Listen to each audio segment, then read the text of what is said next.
برادران اسلام، میری گفتگو کا موضوع اسلامی تجارت کے بنیادی اصول ہیں۔ ہمارا دین ایک مکمل دین ہے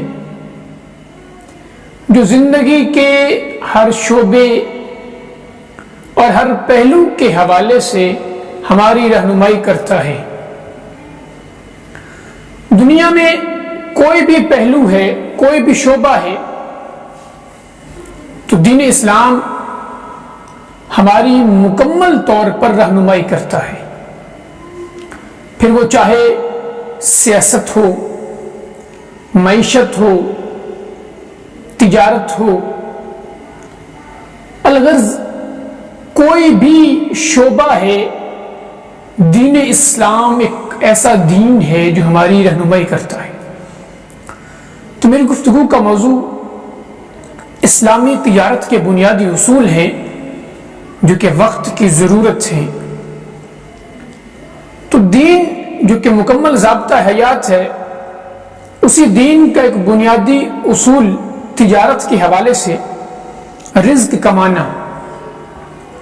امام بہقی نے روایت کیا ہے کہ طلب کسب الحلال فریدۃ بعد الفریدہ، رزق حلال کمانا، اس کو طلب کرنا، یہ فرض ہے فرض کے بعد، یعنی جو فرائض ہیں، جو ارکان اسلام ہیں، ان ارکان اسلام کے بعد رزق حلال کو کمانا بھی فرض ہے۔ اسی طرح طبرانی شریف کی حدیث ہے، حضور نبی کریم رؤوف الرحیم صلی اللہ تعالی علیہ وسلم نے ارشاد فرمایا، طلب الحلال واجب علی کل مسلم، کہ حلال روزی طلب کرنا، حلال روزی کو کمانا، یہ ہر ایک مسلمان پر واجب ہے۔ اب دیکھیں دین میں رزق کمانا کتنی اہمیت کا حامل ہے۔ پھر رزق حلال کمانا یہ عبادت ہے۔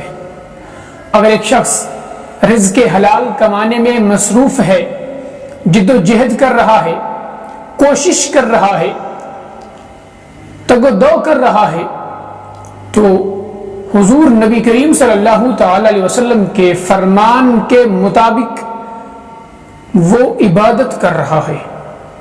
اور پھر جس طرح رزق حلال کمانے کی ترغیب دی گئی ہے، اسی طرح حرام سے بچنے کے حوالے سے بھی احکامات آئے۔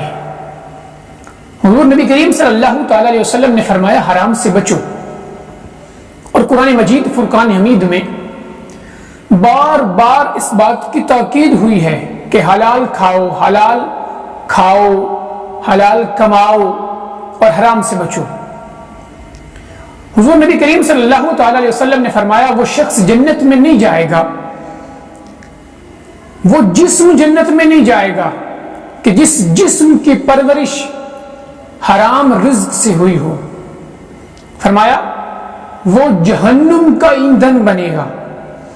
اور ایک اور حدیث مبارکہ میں حضور نبی کریم صلی اللہ تعالی علیہ وسلم نے فرمایا کہ لوگوں پر، اب یہ دور حاضر کی یہ چیز، یہ حدیث مبارکہ عکاسی کر رہی ہے، فرمایا لوگوں پر ایک ایسا وقت آئے گا کہ لوگوں کو اس بات کی پرواہ ہی نہیں رہے گی کہ وہ کہاں سے رزق کما رہے ہیں، کہاں پر خرچ کر رہے ہیں۔ انہیں علم ہی نہیں ہوگا، انہیں پرواہ ہی نہیں ہوگی۔ وہ مال کمانے میں، دولت کمانے میں اتنے محو ہوں گے، اتنے جذب ہوں گے کہ انہیں اس بات کی کوئی پرواہ نہیں ہوگی، انہیں اس بات کی کوئی غرض نہیں ہوگی کہ وہ رزق کہاں سے کما رہے ہیں۔ کیونکہ دور حاضر میں بڑی شد و مد کے ساتھ یہ چیز ہوتی ہے، پتہ نہیں ہوتا رزق کہاں سے آ رہا ہے، کہاں جا رہا ہے، اور پھر اپنے حالات پر رونا آ رہا ہے۔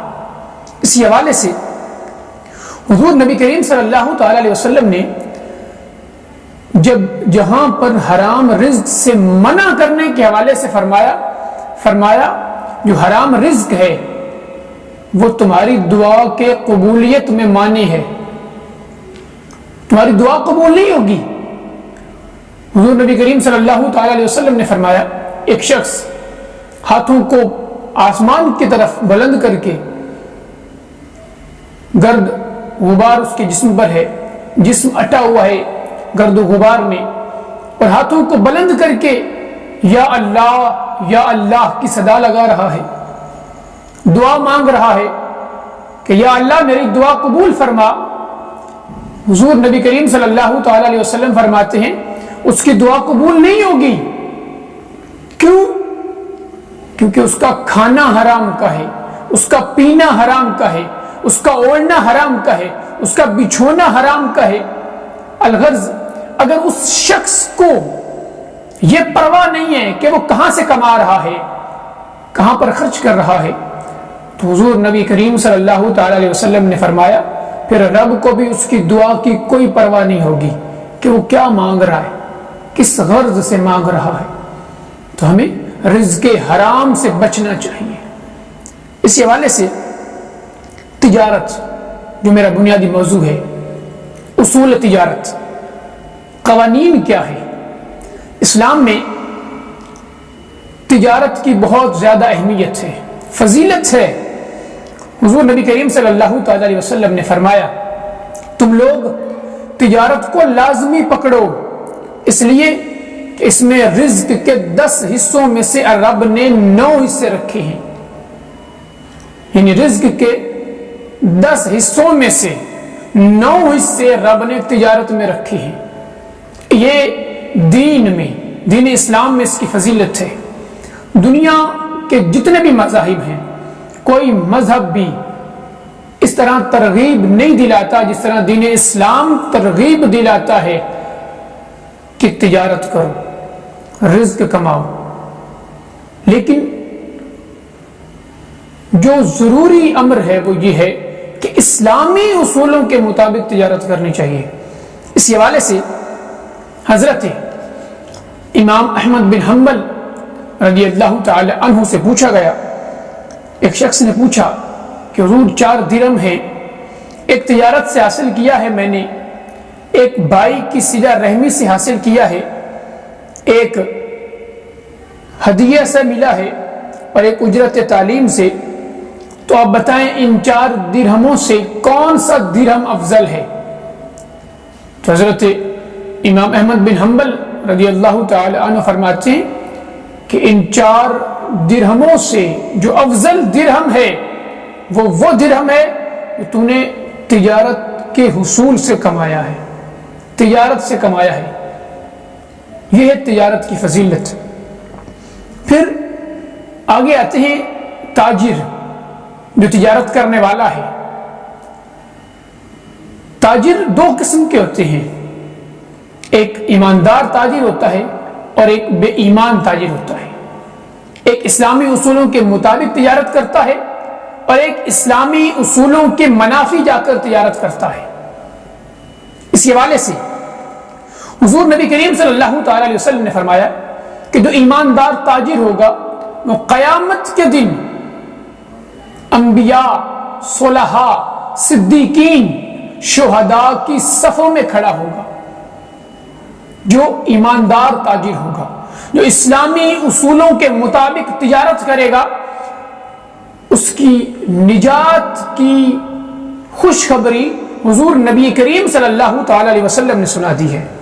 اور پھر حضور نے یہ بھی فرما دیا کہ تاجروں کو، چند تاجروں کو فجار کی حالت میں، گنہگار کی حالت میں اٹھایا جائے گا۔ اس کی وجہ کہ وہ ناپ تول میں کمی کرتے ہیں، وہ دھوکہ دہی سے کام لیتے ہیں، وہ ذخیرہ اندوزی کرتے ہیں۔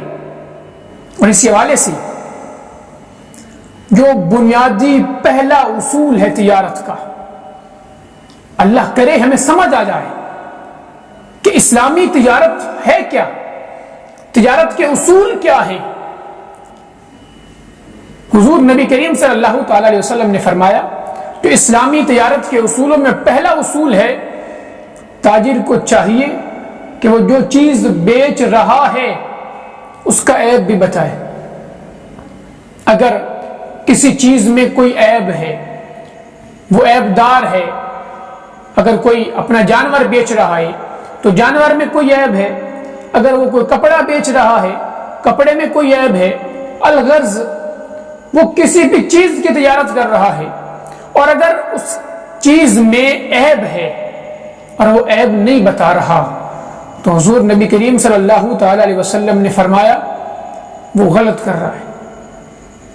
آگے حدیث مبارکہ ہے، حضرت واصلہ بیان کرتے ہیں کہ میں نے خود حضور نبی کریم صلی اللہ تعالی علیہ وسلم کو فرماتے ہوئے یہ سنا ہے کہ جب کسی نے کسی کو عیب دار چیز فروخت کر دی اور عیب بیان نہ کیا، جس کو وہ چیز فروخت کی اسے عیب نہ بتایا، تو فرمایا وہ تاجر مسلسل اللہ تعالیٰ کے غضب اور ناراضگی میں رہتا ہے اور اللہ کے فرشتے اس پر لعنت کرتے رہتے ہیں. وہ تاجر کہ جو تجارت کرتے وقت، جو ٹریڈنگ کرتے وقت عیب نہیں بتاتا. اب آج اس چیز کو لیں، دور حاضر میں لیں، ہم اپنے معاشرے میں دیکھیں ہم کہاں کھڑے ہیں. ہم جو تجارت کے اصول ہیں اسی ایک اصول کو لے لیں، ہم نہیں بتاتے عیب کیا ہے، چیزوں میں عیب. اور حضور نے فرما دیا کہ جب تک وہ عیب نہیں بتائے گا اور وہ تجارت کر چکا، اس نے وہ اپنا سامان بیچ دیا، تو وہ اللہ تعالیٰ کے غضب میں رہے گا. اس کے حوالے سے امام ترمذی نے فرمایا کہ علماء فرماتے ہیں الغش حرام، کہ دھوکہ دینا حرام ہے. اب بتائیں، دھوکہ دینا حرام ہے دین میں. ایک ایسا دین کہ جہاں پر دھوکہ دینا حرام ہے وہاں کاروبار شروع ہی دھوکہ سے ہو رہا ہے.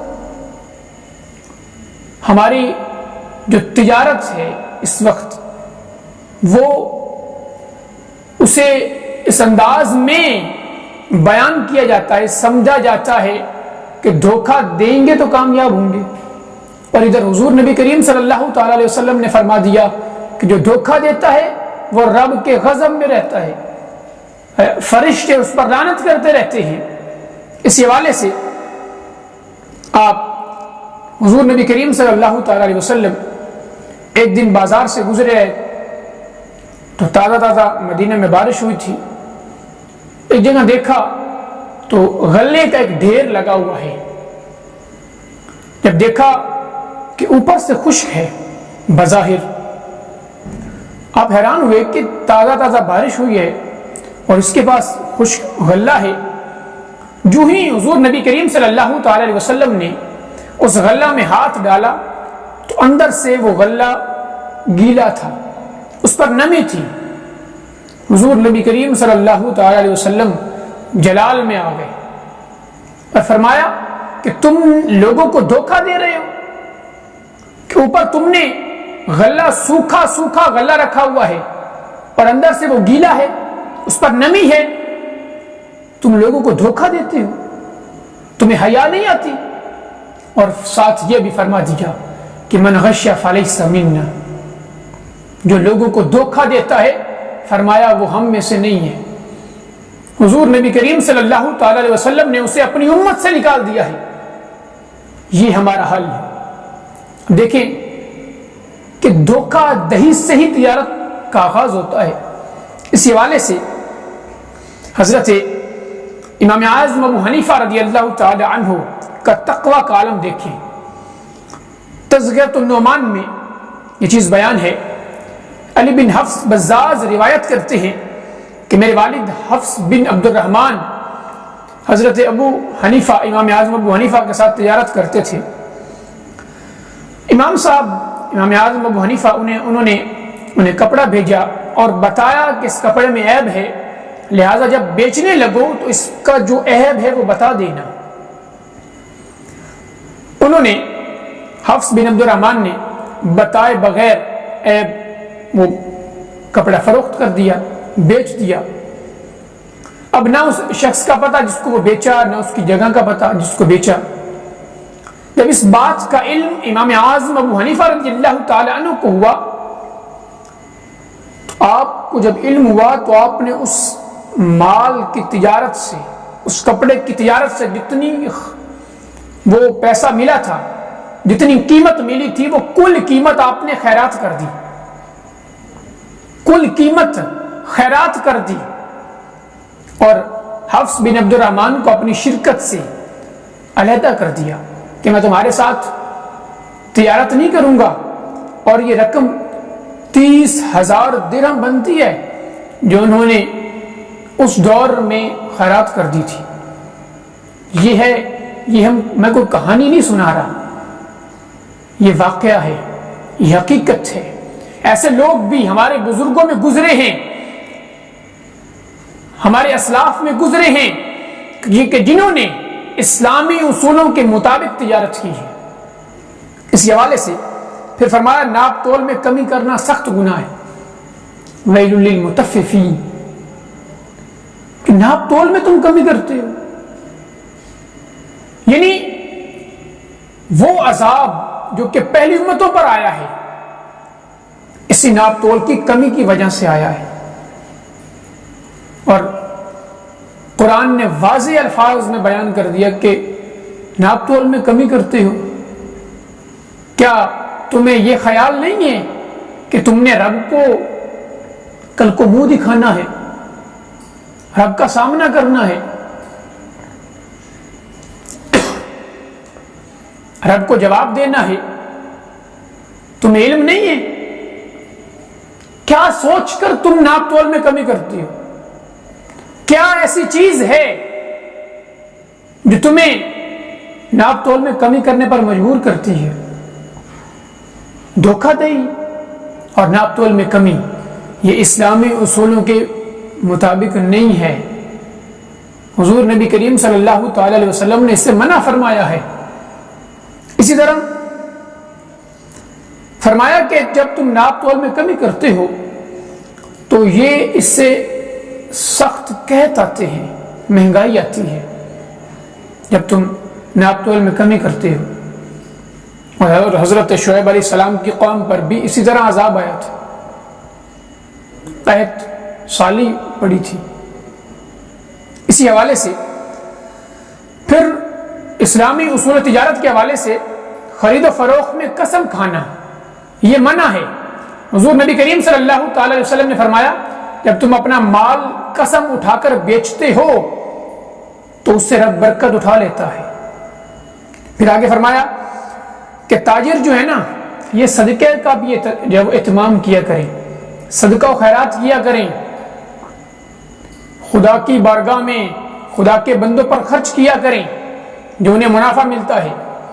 پھر تجارت میں نرمی کا پہلو بڑا اہم اصول ہے۔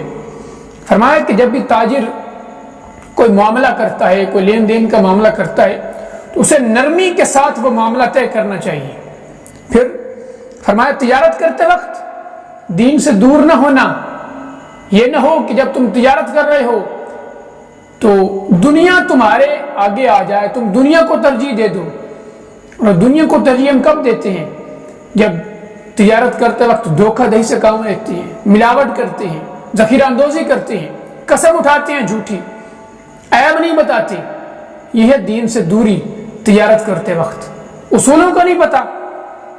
پھر آگے فرمایا جائز منافع لینا، اگر چاہتے ہو کہ تمہاری تجارت پھلے پھولے بڑھے تو جائز منافع لینا، اس سے تمہارا مال بڑھے گا۔